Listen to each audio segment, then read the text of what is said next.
اللہ تبارک و تعالیٰ نے انسانیت کی ہدایت کے لیے اور انسانیت کی رہنمائی کے لیے ہمیشہ انبیاء علیہم السلام کو بھیجا۔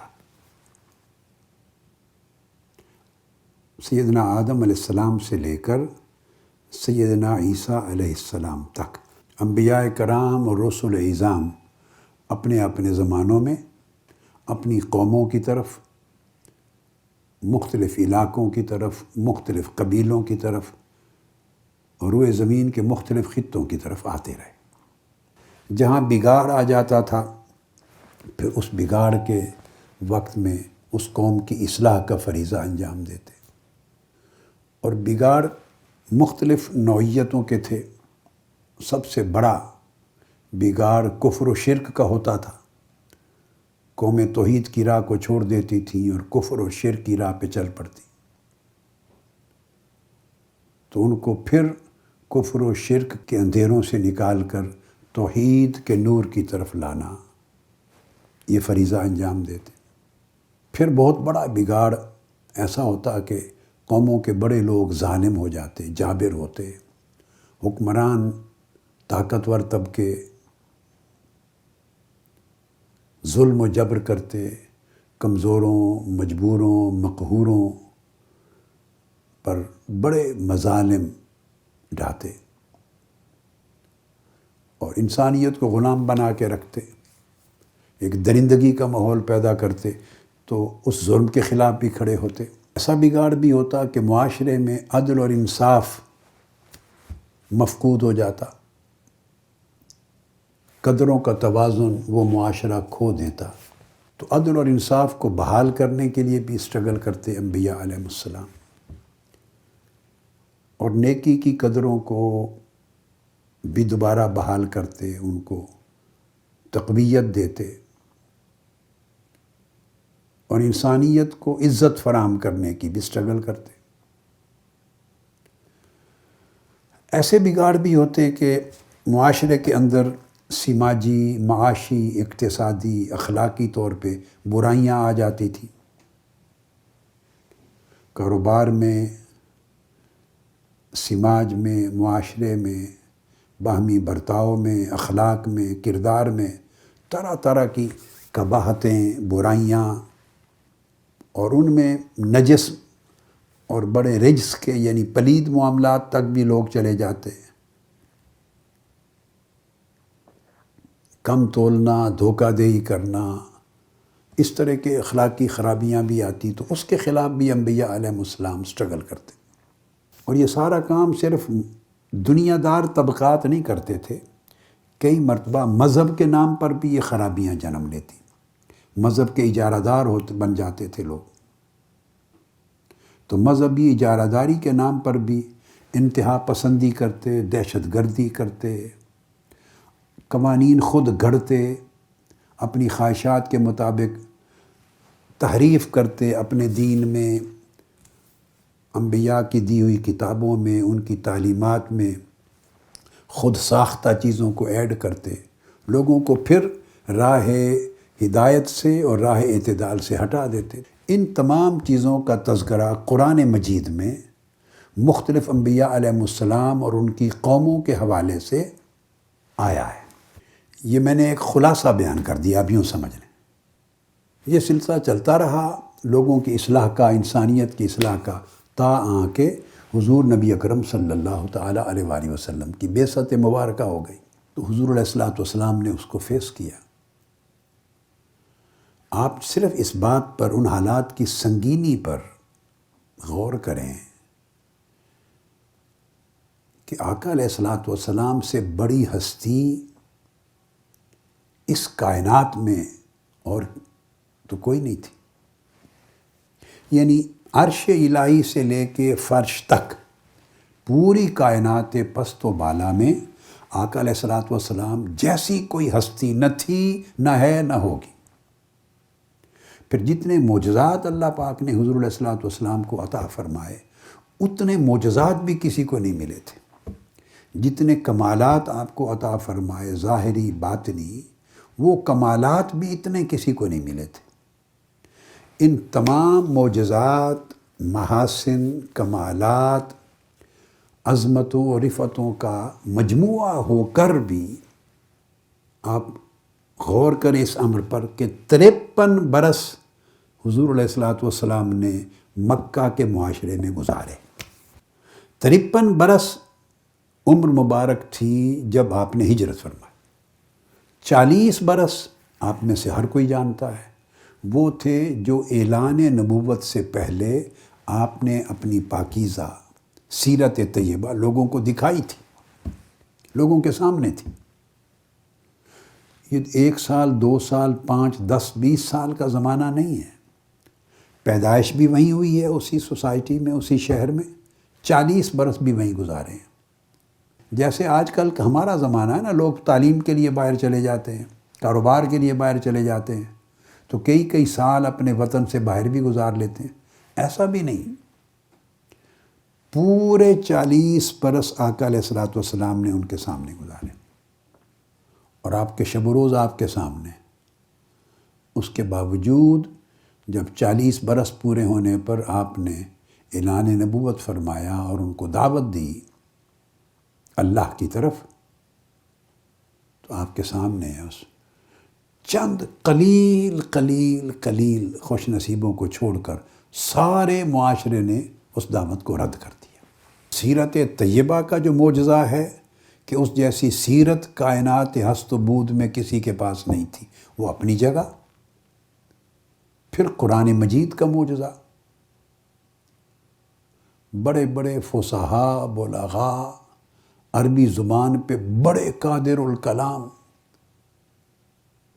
اور ان کو اتنا فخر عربیت پر کہ دوسروں کو گونگا کہتے تھے، عجمی کہتے تھے، ہر قسم کا کلام وجود میں لاتے تھے، اتنی مہارت تھی ان کو۔ اس کے باوجود بار بار چیلنج ہوتا رہا کہ ایک آیت، ایک سورت اس کے مثل بنا کے دکھاؤ، کوئی نہیں بنا سکا۔ یعنی یہ ایک ایسا معجزہ تھا کہ سب منکروں کے سر پہ چڑھ کے بولتا رہا۔ کوئی شخص ایک چھوٹی سی سورت الکوثر جیسی بھی مقابلے میں نہیں لا سکا۔ ایسے معجزات دکھائے، چاند کا ٹکڑے کر دینا۔ اب آپ اندازہ کر لیں، کوئی تصور کر سکتا ہے کہ آنکھوں کے سامنے اہل مکہ نے دیکھا۔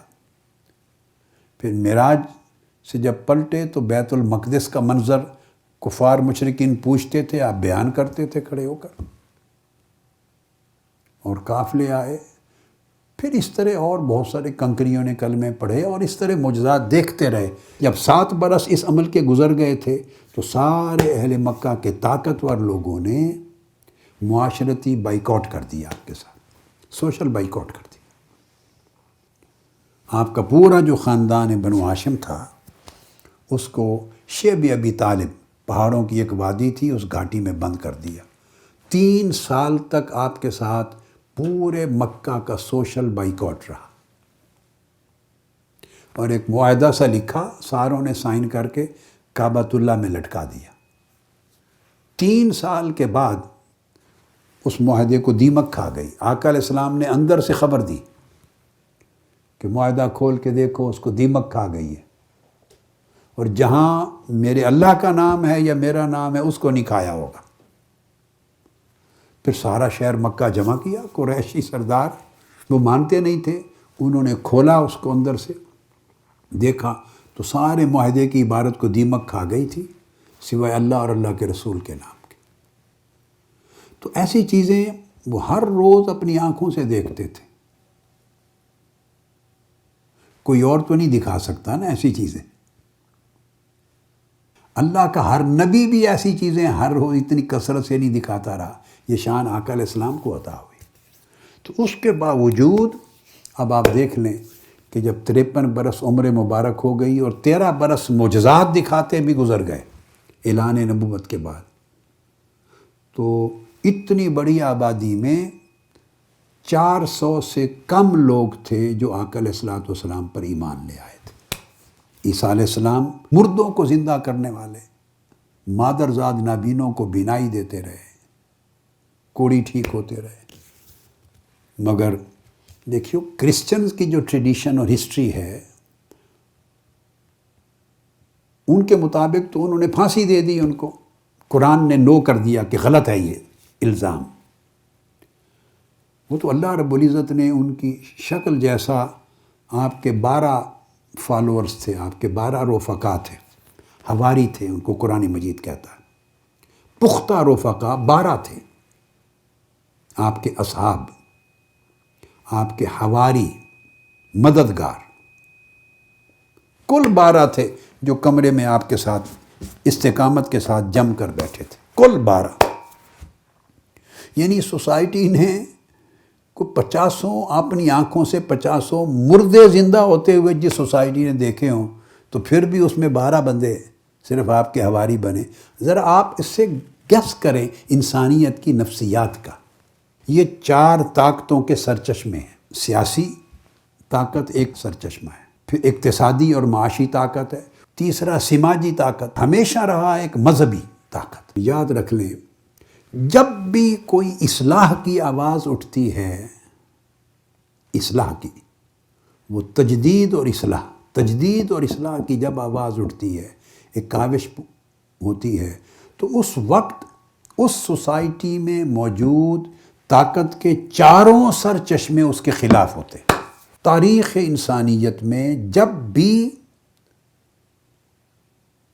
تجدید دین، یعنی اگر انبیاء کا زمانہ تھا تو جو دین، جو مذہب، جو تعلیمات وہ دے کر گئے، اس کو بدل دیا گیا، تو اگلے پیغمبر نے آ کے اس کی تجدید کی